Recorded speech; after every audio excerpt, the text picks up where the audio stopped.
and should it become law. The chair recognizes the member from Tamworth, Representative Ticehurst, to speak for the override. Thank you, Mr. Speaker. Before I give my remarks, I would like to acknowledge the human urge to seek revenge when feeling compassion for those who are grieving and hurting. And I also want to acknowledge the human drive for safety, justice, and fairness for all, and I have felt all of those myself. Mr. Speaker, we are often certain of the rightness and righteousness of the decisions we make here. Since the 1800s, this body has been making what it believes is the right decision about capital punishment. As I contemplated my own decision, I wondered what people believed was right in even earlier times. I thought about how my eighth great-grandmother's life, well, the end of her life, illustrates our human bias to be certain of our rightness. You may not think that you are interested in any granny of mine, but you and every school child have heard her story before.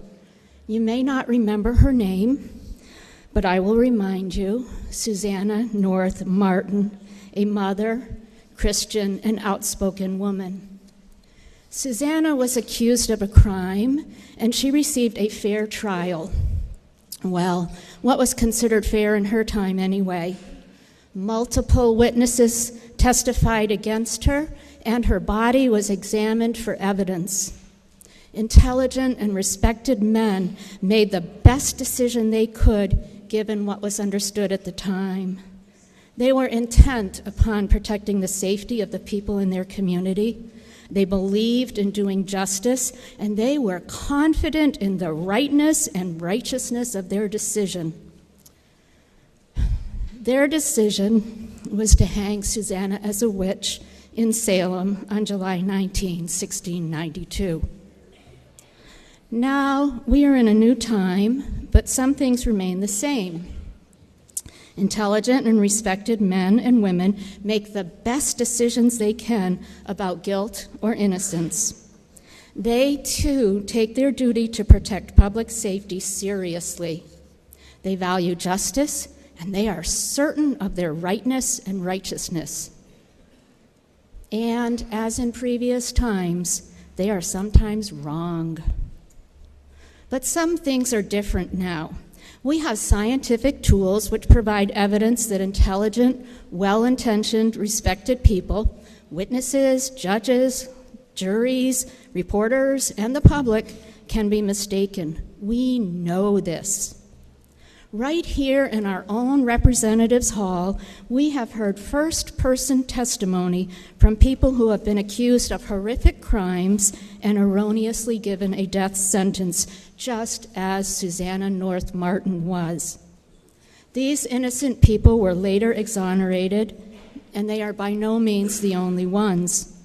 More than 160 people have been released from a death sentence with evidence of their innocence. And if gathered here today, they would fill more than all the seats of Divisions 1 and 2 or Divisions 4 and 5. How long will we go on believing in our own infallibility? How many other innocent people will we allow to be killed in the name of justice? Fellow representatives, we make a lot of rather mundane decisions here, and this is not one of them. This is an opportunity to end the centuries-old practice of putting innocent people to death. No insignificant act in the course of our history or in one person's own life's work. I'll be casting my vote in honor of the memory of my granny, Susanna North Martin. I ask you to join me in the memory of those who have been falsely convicted and executed in the past, and with respect and compassion for those who may follow without our action today. Thank you, Mr. Speaker.